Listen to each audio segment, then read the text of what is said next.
Imagine two people. They earn the same income. They have access to the same opportunities. They live in the same economy. 10 years later, one has built financial freedom. The other is trapped in debt, anxiety, and constant survival. What changed? Most people would point to luck. Others would blame education. Some would say privilege. But for thousands of years, one ancient collection of writings has offered a completely different explanation, not by revealing secret investment strategies, not by promising instant riches, but by asking a far more uncomfortable question. What if wealth begins long before money ever enters your bank account? Modern psychology is beginning to confirm something remarkable. Long before behavioral economics became a field, long before neuroscientists studied habits, long before books on mindset filled bookstore shelves, the Bible repeatedly focused on something invisible, not income, not possessions, not status, but the inner architecture of a person's character. Because every financial decision starts as a psychological decision. Every investment, every purchase, every business partnership, every risk, every act of generosity, every opportunity accepted or ignored, they all begin in the mind. Today, we celebrate visible success, luxury cars, expensive watches, perfect social media feeds, million-dollar businesses, but Scripture tells a very different story. It insists that what we see is often the final chapter of a much longer process. The real battle happens long before success becomes visible. And that's where most people lose, not because they lack talent, but because they misunderstand wealth itself. Here's the surprising part. The Bible never presents wealth as inherently evil, nor does it present poverty as inherently virtuous.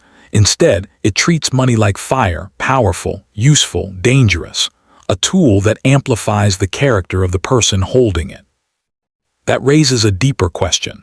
If money only magnifies what's already inside us, then perhaps the greatest financial investment isn't in the stock market. Perhaps it's in the human heart. And no biblical story illustrates this tension more dramatically than the rise and fall of one of history's wisest kings, a king who possessed unimaginable wealth, yet nearly lost everything that made him truly rich. His story changes the way we think about money forever, but before we meet him, we need to understand the psychology that shaped him, because it may already be shaping you. Every civilization has searched for the secret of prosperity. Ancient Egypt invested in monuments. Rome trusted military expansion. Modern society often places its faith in technology, markets, and innovation. Each generation believes it has discovered the missing formula. Yet every economic boom has eventually been followed by decline. Every empire that appeared unstoppable eventually weakened. Why? Because external systems can only remain healthy when the people inside them remain healthy. The Bible approaches wealth from the inside out. It repeatedly emphasizes wisdom, diligence, integrity, patience, self-control, justice, and stewardship, not as abstract virtues but as practical foundations for long-term flourishing. Consider the recurring wisdom literature. Again and again, it contrasts two mindsets rather than two income levels. The wise person plans. The foolish person reacts. The diligent person prepares. The lazy person postpones.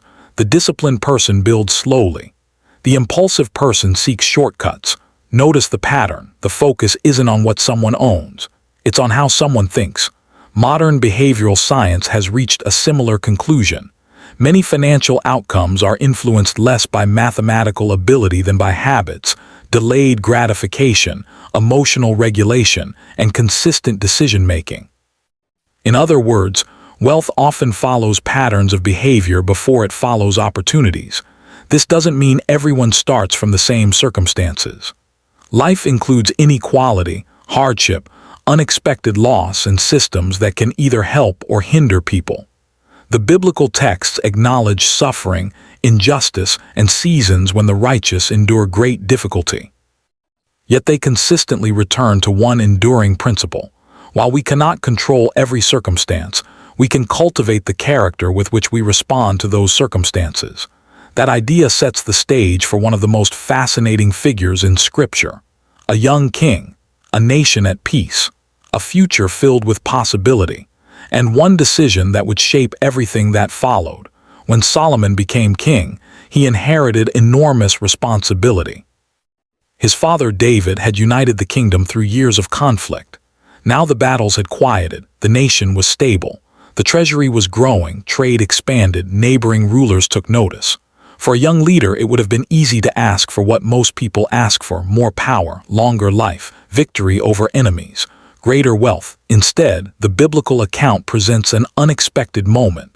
Solomon asked for wisdom, not because wisdom sounded impressive, but because he recognized something many leaders never do. Resources without judgment become liabilities. Influence without wisdom becomes manipulation. Power without restraint becomes destruction. According to the narrative, that request pleased God, not because wealth was unimportant, but because Solomon prioritized the capacity to manage responsibility over the rewards that responsibility could bring. It's a subtle distinction. One mindset asks, "How can I get more?" The other asks, "How can I become someone capable of handling more?" That difference echoes through every field: business, leadership, investing, parenting, and public service. Organizations don't usually fail because they run out of ideas. They often fail because leaders lack the wisdom to navigate success. The irony is striking. Many people spend years pursuing larger opportunities while neglecting the inner qualities required to sustain them. Solomon's early reign suggests the opposite approach. Build the foundation first. Let the opportunities follow, and they did. His kingdom experienced extraordinary prosperity, trade routes expanded, construction projects flourished, international relationships strengthened. His reputation spread across nations. Yet hidden beneath this remarkable success was a quiet danger. The same abundance that rewarded wisdom also began testing it.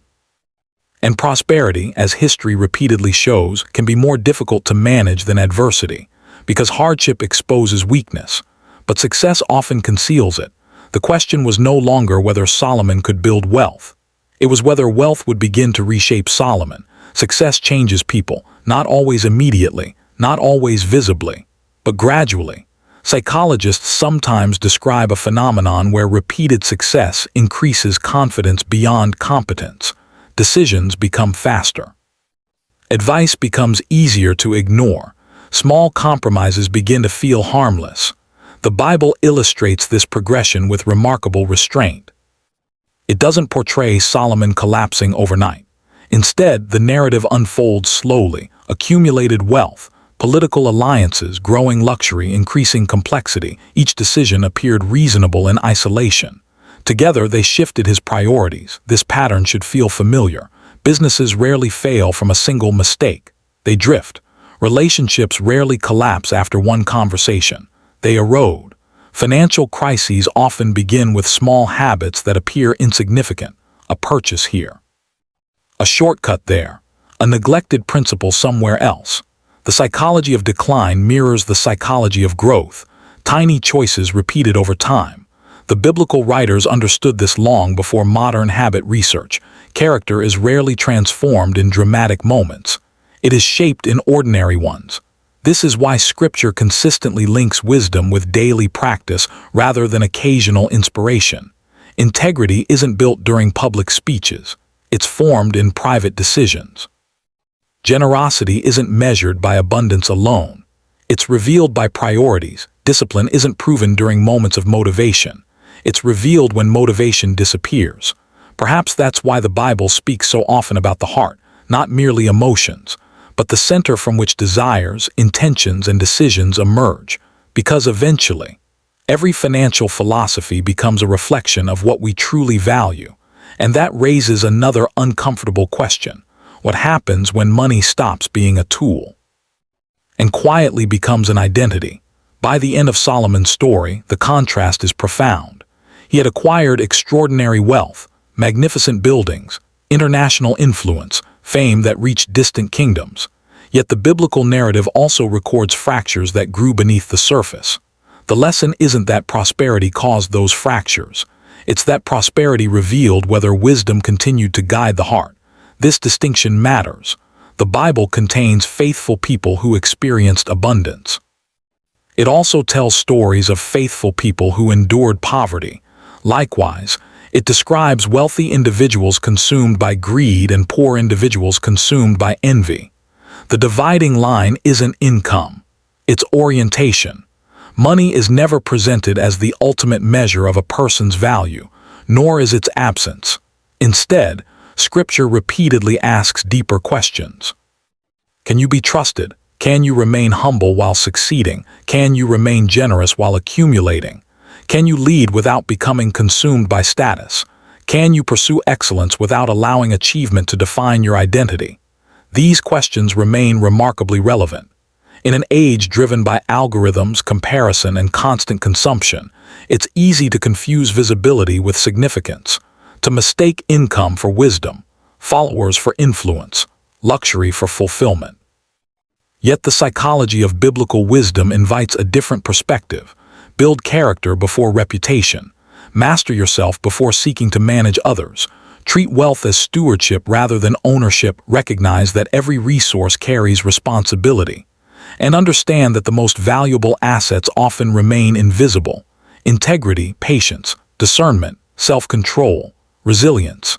These qualities rarely trend online. They rarely make headlines. But over decades, they quietly shape lives, families, organizations, and communities. Perhaps that's why the biblical authors devoted so much attention to the unseen person, because eventually, hidden character becomes visible destiny. The psychology of wealth, according to the Bible, is not a formula for becoming rich. It is an invitation to become the kind of person who can handle opportunity with wisdom, success with humility, and influence with integrity. And perhaps that's the greatest paradox of all. The people most prepared to carry wealth are often those who refuse to make wealth their highest goal. Because when money becomes the destination, wisdom is easily sacrificed. But when wisdom becomes the pursuit, every other decision begins from a stronger foundation. That doesn't guarantee financial success. Life remains unpredictable, markets rise and fall. Economies change. Unexpected hardship can touch anyone. Yet wisdom equips people to navigate both abundance and adversity with steadiness. The Bible's vision of wealth, then, is less about what enters your hands and more about what governs your heart. And if that's true, then the most important financial decision you'll ever make may have nothing to do with money at all. It may begin with the person you're becoming, because the greatest fortunes in history have often been lost through poor character. And some of history's greatest legacies were built by people whose deepest riches could never be counted.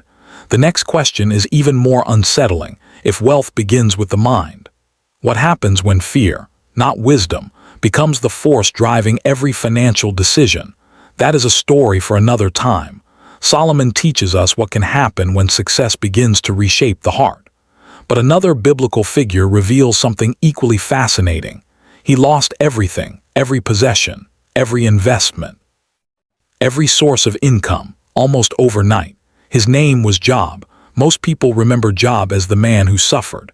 But that's only half the story. Before the tragedy, Job was one of the wealthiest individuals in the ancient world. His livestock numbered in the thousands. His household employed many servants. His influence extended far beyond his own family. By every economic measure available in his culture, Job was extraordinarily successful. Yet the biblical account doesn't begin by listing his assets. It begins by describing his character, integrity, wisdom, reverence, justice. Why? Because the story quietly establishes a principle that appears throughout Scripture. Character is introduced before capital. Who you are is presented before what you own.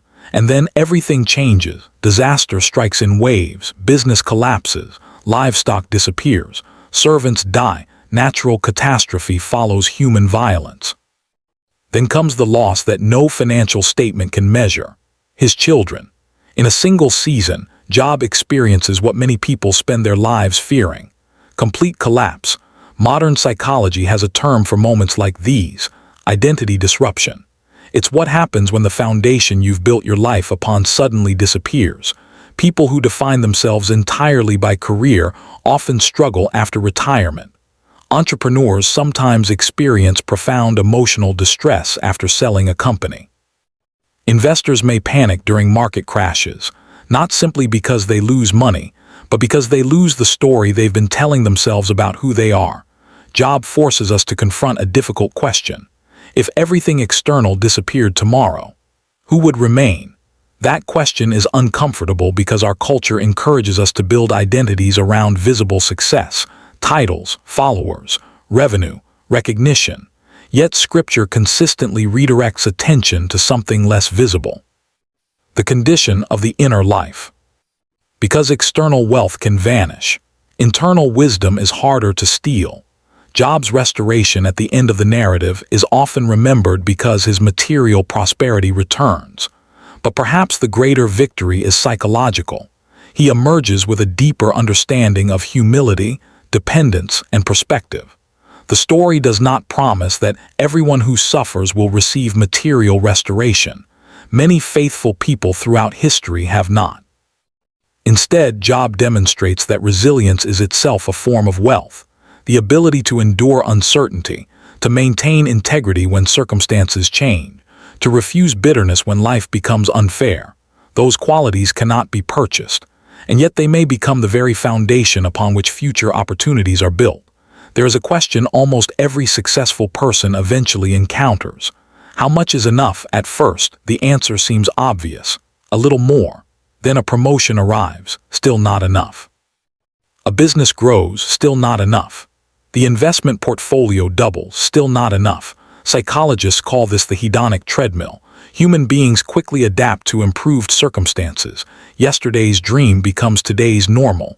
Tomorrow demands something bigger. The Bible recognized this long before the term existed.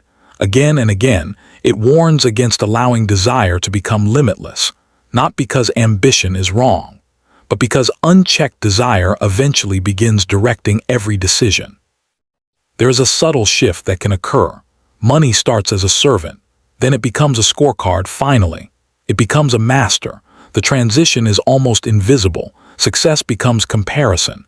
Comparison becomes envy. Envy becomes anxiety. Anxiety becomes endless striving. The tragedy is not that people work hard. The tragedy is reaching every goal only to discover that satisfaction moved further away. Biblical wisdom repeatedly interrupts this cycle by asking different questions. Instead of how much can I accumulate, it asks, what am I becoming while I accumulate it? Instead of how can I own more, it asks, how can I steward well what I already have? That change in perspective transforms everything, because contentment and complacency are not the same thing. Contentment says, I don't need my possessions to determine my worth. Complacency says, I no longer want to grow. Biblical wisdom encourages neither greed nor passivity. It encourages purposeful growth guided by wisdom, gratitude, and responsibility. And perhaps that's why so many of Scripture's financial lessons begin with ordinary habits rather than extraordinary opportunities, because extraordinary outcomes are often the accumulated result of ordinary decisions repeated faithfully over time. The psychology of wealth, then, is not primarily about earning. It's about becoming. And the person you become determines what you do when opportunity finally arrives. That may be the most overlooked investment strategy in history. History often celebrates the moment someone becomes successful, the promotion, the acquisition, the breakthrough, the public victory. But the Bible has a habit of focusing on the years no one applauds, because the greatest transformations rarely happen under a spotlight. They happen in obscurity. Few stories capture this better than Joseph. At 17, Joseph had dreams that seemed impossibly large. He saw himself in positions of influence. He imagined a future beyond anything his family could understand. But dreams by themselves are not strategies, and vision by itself is not preparation. What followed wasn't success, it was betrayal. His own brothers sold him into slavery. Imagine the psychological impact. One day you're convinced your future is extraordinary. The next, you're stripped of your freedom, your reputation, your security, your home. Many people would conclude that their story had ended. Joseph treated it as if another chapter had simply begun. That's one of the most remarkable patterns in his life. He never confused a setback with a final destination. In Egypt, he became a servant. Then he became a trusted servant. Later, he was falsely accused. Then he became a prisoner. Then, unexpectedly, a trusted prisoner. Notice something unusual. His surroundings kept changing. His mindset did not. Whether managing a household or organizing a prison, Joseph approached every responsibility with excellence. He couldn't control where he was. He could control how he worked. That distinction is more relevant today than ever. Many people postpone excellence until they receive the opportunity they believe they deserve. Work harder when I get promoted. Become disciplined when my income increases. Lead well once people recognize my potential. Joseph reversed the equation. He became trustworthy before he was trusted with influence. He became disciplined before he had authority. He demonstrated leadership long before he held a leadership title. Modern organizational psychology consistently observes that people who develop competence before recognition are often better prepared when opportunities finally arrive. Preparation creates capacity. Capacity attracts responsibility. Responsibility often creates influence. Joseph's life illustrates that progression with extraordinary clarity. Years later, an unexpected opportunity arrived, not because he chased it, because he was ready when it appeared. Pharaoh was troubled by dreams no one could explain. Joseph interpreted them with remarkable insight. But interpretation alone wasn't enough. He immediately proposed a strategy: 7 years of abundance, 7 years of famine, store during prosperity, prepare before crisis. Think beyond the present. This wasn't merely spiritual insight. It was strategic planning, risk management, resource allocation, long-term thinking. The kind of thinking every resilient organization depends upon. Pharaoh didn't simply admire Joseph's wisdom. He entrusted him with the economy of an entire nation. Think about that for a moment. Joseph didn't rise because he was the loudest voice in the room. He rose because preparation had quietly produced competence. His promotion looked sudden. His development had taken decades. That's often how real success works. The public sees the appointment, they rarely see the preparation. And perhaps that's why Scripture spends so much time telling the hidden parts of the story. Because hidden seasons often shape visible destinies. One of the most overlooked ideas in the Bible is that life moves in seasons. There are seasons of planting, seasons of waiting, seasons of growth, seasons of harvest, and seasons that require endurance. Joseph understood this. He didn't mistake abundance for permanence. Nor did he mistake hardship for permanence. Everything had a season. This perspective stands in sharp contrast to modern culture. Today's world encourages immediate gratification, instant delivery, instant entertainment, instant success, instant results. But almost everything valuable grows slowly. Trust grows slowly. Reputation grows slowly. Businesses grow slowly. Healthy families grow slowly. Wisdom grows slowly. Even forests begin as seeds. The danger isn't simply impatience. It's making permanent decisions based on temporary seasons. During abundance, many assume prosperity will never end. During hardship, many assume things will never improve. Joseph believed neither. He stored grain during years when everyone else was celebrating. Imagine how irrational that must have looked. While others consumed, he preserved. While others assumed tomorrow would resemble today, he prepared for uncertainty. Modern economists call this resilience. Investors call it risk management. Business leaders call it strategic reserves. The Bible simply presents it as wisdom. Preparation is rarely exciting. It rarely goes viral. It often feels unnecessary until the day it becomes essential. When famine eventually arrived, Egypt wasn't merely surviving. It had become the place where surrounding nations sought help. Preparation had created influence. Influence created opportunity. Opportunity created the ability to serve others. That final point is easy to miss. Joseph's planning wasn't only about protecting Egypt. It preserved countless lives beyond Egypt's borders, including the very family that had once betrayed him. The wisdom that builds resilience doesn't stop with the individual. Its effects ripple outward, into families, into businesses, into communities, into future generations. Perhaps that's the deepest lesson hidden within the psychology of wealth according to the Bible. True wealth isn't measured only by what you accumulate, it's measured by what you're able to sustain, what you're able to protect, and ultimately, what you're able to pass on. The people who leave the greatest legacy are often not those who chase the fastest success.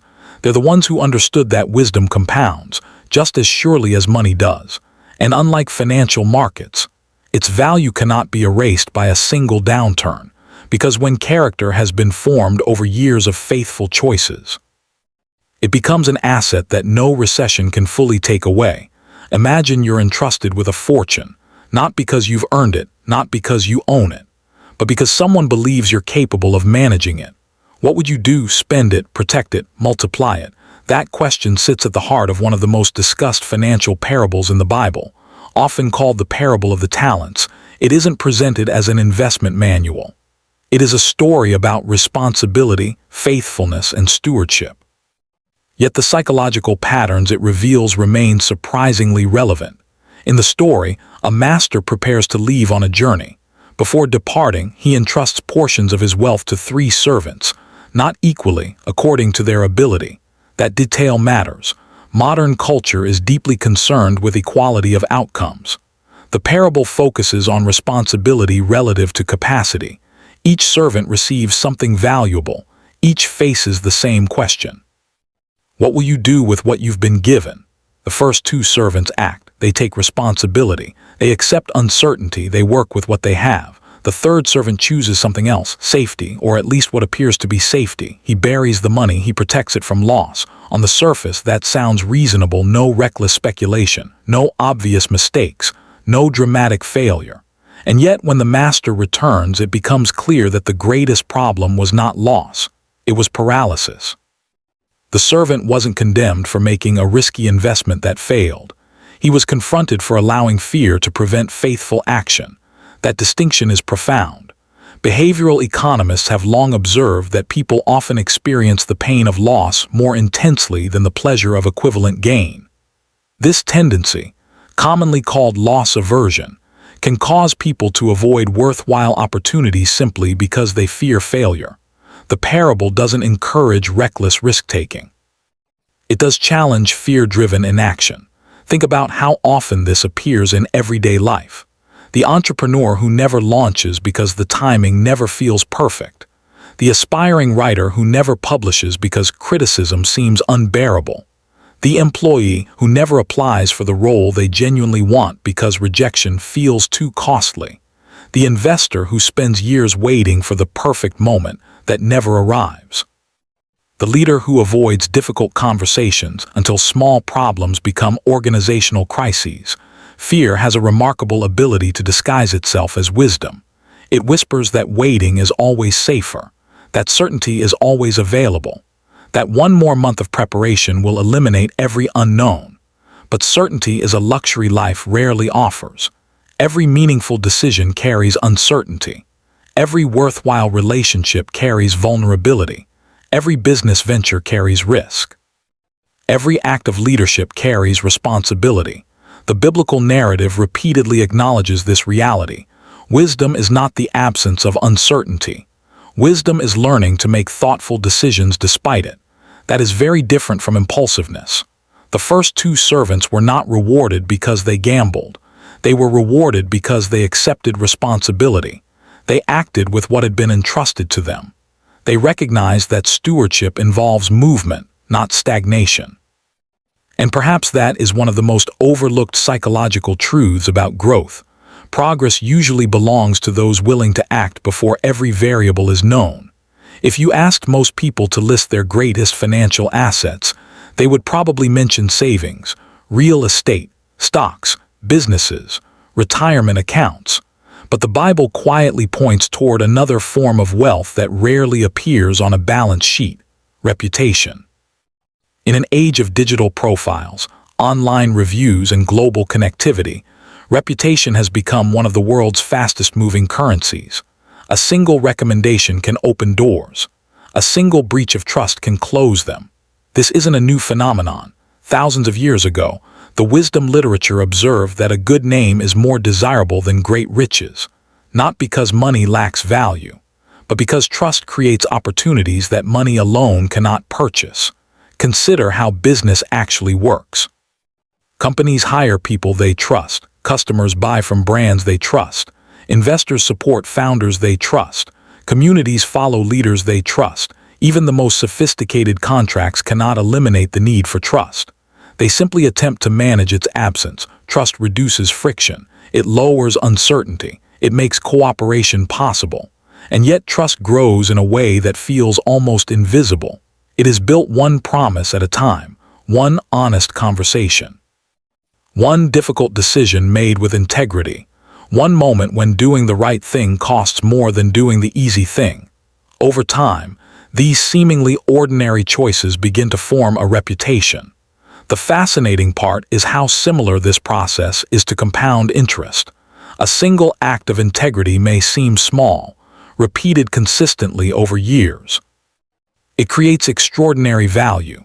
The opposite is also true. Trust is slow to build and quick to lose. One careless decision, one dishonest report, one broken promise, years of credibility can begin to unravel.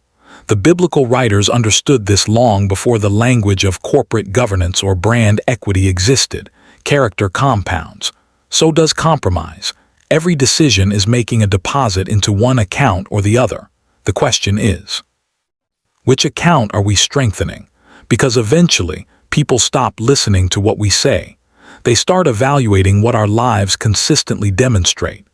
And in the long run, that may be the most valuable form of wealth any person or organization can possess. Subscribe, like, and share this video for more amazing videos.